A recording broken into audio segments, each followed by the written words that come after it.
Hello everyone. Today we'll discuss about the Kienbock disease. So before the Kienbock disease, let us see the carpal bones.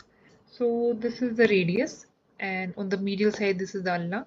Starting from the radial side, this first bone is the scaphoid, then lunate, triquetral, pisiform, trapezium, trapezoid, capitate, and hamate, and this is the hook of hamate. Now let us see the Kienbock disease. So Kienbock disease is basically the osteonecrosis of the lunate bone. It is also known as lunatomalacia. So what is the pathology? For it, we will need to know the vascular supply.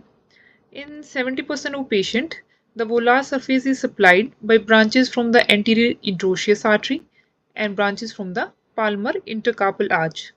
And the dorsal surface is supplied by branches from anterior introitious artery and the dorsal intercarpal arch. However, in 30% of patients, only single vessel is supplying the volar as well as the dorsal surface, and this predisposed to the Kienbock disease. So now let us see the X-ray. Here on the X-ray on the left hand side, we can see there is sclerosis of the lunate bone.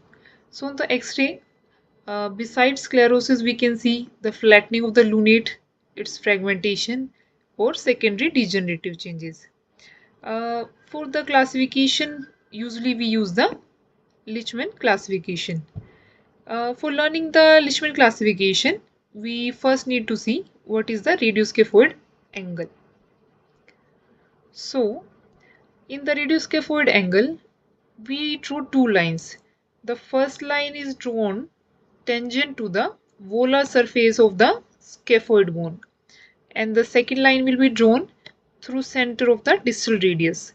Normally this angle is 30 to 60 degree. If more than 60 degree, it is suggestive of carpal instability. Now let us see the classification.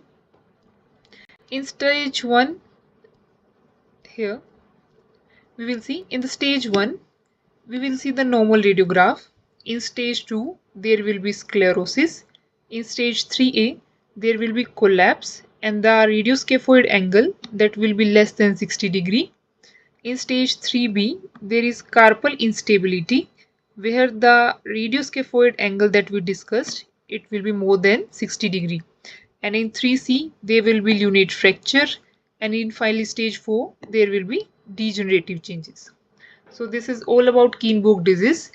If you liked the video, do subscribe and comment.